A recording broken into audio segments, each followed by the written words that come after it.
નમસ્કાર વિદ્યાર્થી મિત્રો. તો વિદ્યાર્થી મિત્રો, આજે આપણે ધોરણ 9 વિષય ગુજરાતી એકમ નંબર 4 ગોપાળ બાપા જેનું આજે આપણે સંપૂર્ણ સ્વાધ્યાય સોલ્યુશન કરવાના છીએ. તો વિદ્યાર્થી મિત્રો, આપને વિનંતી છે કે આ વિડીયોમાં શરૂઆતથી માંડીને અંત સુધી આપ બન્યા રહેજો. સૌપ્રથમ આપણે ધોરણ 9 ગુજરાતીના પાઠ્યપુસ્તકના પાના નંબર 10 ઉપર એકમ નંબર 4 ગોપાળ બાપા એકમ તમને આપેલો છે. અમને એના એમનો જે સાહિત્યનો પ્રકાર છે નવલકથા ખંડ છે અને એમના નવલકથાકાર છે મનુભાઈ પંચોળી, જેનું તખલ્લુસ એટલે ઉપનામ છે દર્શક. તો એના વિશે વિદ્યાર્થી મિત્રો સંપૂર્ણ આપણે માહિતી મેળવી લેવાની છે. આપને પરીક્ષામાં એમ પણ પૂછાય કે ગોપાળ બાપાનો સાહિત્યનો પ્રકાર કયો છે, તો કે નવલકથા ખંડ. આપને એમ પણ પૂછાય કે ગોપાળ બાપાના રચયિતા કોણ છે, લેખક કોણ છે, તો એનો જવાબ છે મનુભાઈ પંચોળી. આપને એમ પણ પૂછા કે મનુભાઈ પંચોળીનું ઉપનામ એટલે કે તખલ્લુસ નામ શું છે, તો દર્શક. તો વિદ્યાર્થી મિત્રો, આપણો સુંદર મજાનો જે મનુભાઈ પંચોળીનું જે નવલકથા ખંડ જે આપેલો છે એનું આપણે સંપૂર્ણ અધ્યયન કરી લેવાનું છે. અને એમાં જે નવલકથાકાર જે મનુભાઈ પંચોળી છે એનો પણ જન્મ છે, અવસાન છે, એ ક્યાંના મૂળ વતની હતા, એમને સાહિત્યની અંદર કયા કયા ક્ષેત્રોમાં કામ કર્યું, એ તમામ આપણે જે વાંચી લેવાનું છે. ત્યારબાદ પાઠનું પણ અધ્યયન કરી લેવાનું છે. ત્યારબાદ આવે આપણે મુખ્ય જે આપણે મેઇન આપણો છે સ્વાધ્યાય, એના વિશે આપણે ચર્ચા કરવાના છીએ વિદ્યાર્થી મિત્રો. તો આપણે ગુજરાતીની પાઠ્યપુસ્તકમાં તમને સ્વાધ્યાયમાં જે આ આપેલા છે પ્રશ્નો, એનું આપણે સોલ્યુશન કરવા જઈ રહ્યા છીએ. પ્રશ્ન નંબર 1, પ્રશ્નની નીચે આપેલા વિકલ્પોમાંથી સાચો વિકલ્પ પસંદ કરી ખરાની નિશાની કરો. તો વિદ્યાર્થી મિત્રો શું કીધું કે આપના જે પાઠ્યપુસ્તકમાં જે સ્વાધ્યાય આપેલું છે એનું આપણે જે સાચો વિકલ્પ છે એમાં પસંદ કરીને આપણે ટીક માર્ક કરવાનો છે. પ્રશ્ન પહેલો, આ તમારી પડખેના દીપડા ન રંજાડે તોય ઘણું છે, આ વાક્ય કોણ બોલે છે? એ, બી, સી કે ડી? તો એનો વિદ્યાર્થી મિત્રો જવાબ આવે છે ગોપાળ બાપા. તો એમાં આપ ટીક માર્ક કરી શકો છો આપણે ગુજરાતીના પાઠ્યપુસ્તક પર. બીજો પ્રશ્ન છે, મહારાજા સયાજીરાવમાં કઈ શક્તિ હતી? એ, બી, સી કે ડી? તો કે ડી, માણસને પારખવાની શક્તિ એમાં હતી. તો એના ઉપર આપણે ટીક માર્ક કરી દેવાનું છે. ત્યારબાદ ત્રીજો, તુલસી શ્યામ જવા આવવાના માર્ગે શિવાલય કોણે બંધાવ્યું હતું? એ, બી, સી કે ડી? તો કે બી, પેશવા સરકારે. ચોથો પ્રશ્ન, ગોપાળ બાપા શાનો વેપાર કરવા ઈચ્છતા હતા?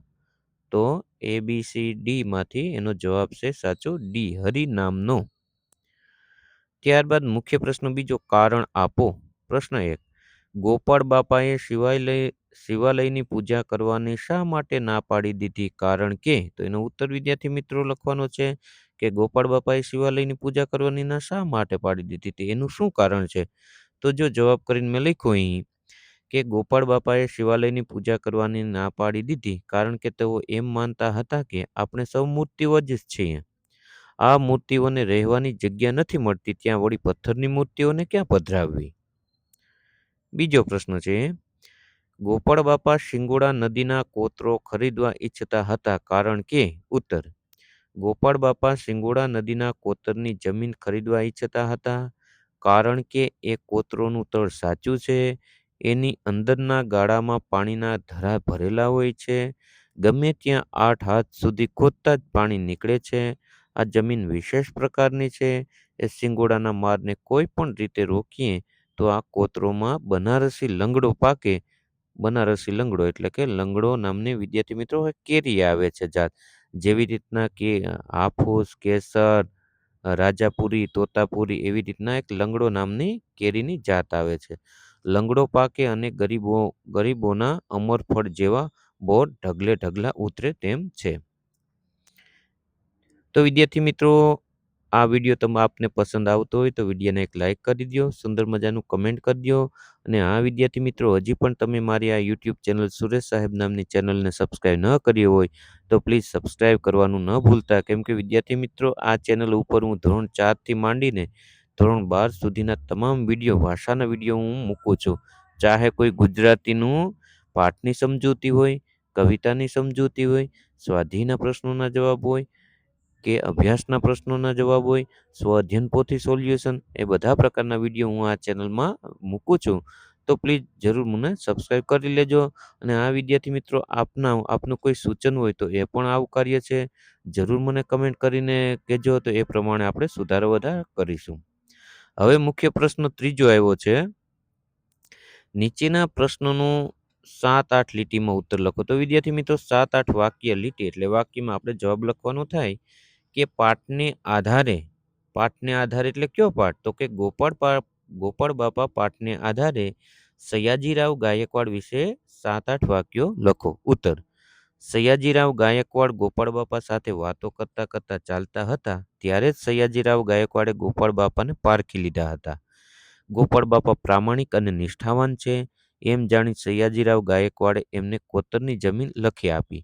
ઉપરાંત ખેતી ખાતા તરફથી મદદની ખાતરી આપી.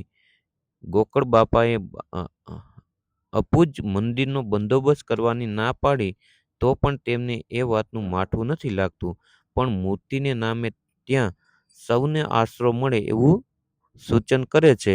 એમાં સયાજીરાવની વિનમ્રતા દેખાય છે. વળી સયાજીરાવને ગોપાળ બાપાના ગુરુ માંડણ ભગત વિશે જાણવાનું કુતૂહલ જાગે છે. માંડણ ભગતનું ઉમદા ચરિત્ર જાણીને સયાજીરાવ ગાયકવાડ વાહ બોલી ઉઠે છે. આમ સયાજીરાવ ગાયકવાડ કેવળ માણસ પારખું જ નહીં, પણ ઉદાર, નમ્ર તેમજ પ્રજાનું ભલું કરનાર રાજપુરુષ હતા.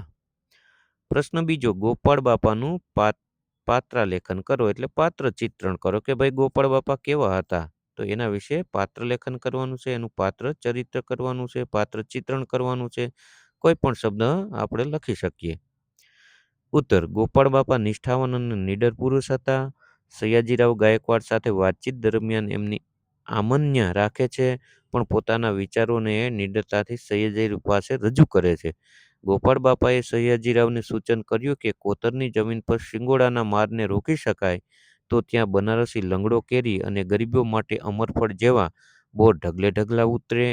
એમના આ સૂચનમાં એમનું ખેતી વિષયક જ્ઞાન અને ગરીબોનું ભલું કરવાની ભાવના દેખાય છે. તમારી પડખેના દીપડા ન રંજાડે તો એ ઘણું છે, એમ નીડરતાથી સયાજીરાવ તે કહી પણ શકે છે.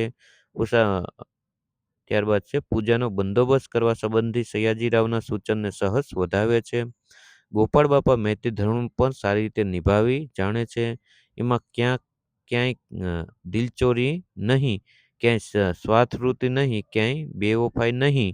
ગુરુ માંડણ ભગતની આજ્ઞાથી હરિનામનો જ વેપાર કરનાર ગોપાળ બાપા એક નિસ્વાર્થ, પરોપકારી અને સાચા સમાજસેવક હતા. તો વિદ્યાર્થી મિત્રો, આ રહ્યું જે ચોથો પાઠ જે ગોપાળ બાપા છે, જે નવલકથા ખંડ મનુભાઈ પંચોળી દર્શક રચિત, એનું આજે આપણે સંપૂર્ણ સોલ્યુશન કર્યું છે. તો વિદ્યાર્થી મિત્રો, આશા રાખું છું કે આ વિડીયો આપને સારો લાગ્યો હોય છે. જો વિદ્યાર્થી મિત્રો આપને ફરી પાછો કહું છું કે વિડીયો સારો લાગ્યો હોય તો વિડીયોને એક લાઇક કરી દો, એક કમેન્ટ કરી દો, અને ધોરણ 9માં અભ્યાસ કરતા તમારા બાળ મિત્રોને પણ આ વિડીયોની લિંક જરૂર શેર કરજો, એટલે એ પણ આ વિડીયોનો લાભ લઈ શકે. ને આ વિદ્યાર્થી મિત્રો, હજી પણ તમે મારી યુટ્યુબ ચેનલને સબસ્ક્રાઈબ ન કરી હોય તો પ્લીઝ જરૂર સબસ્ક્રાઈબ કરી દેજો. તો બાય બાય દોસ્તો, મળીએ આગળના વિડીયોમાં. નમસ્કાર.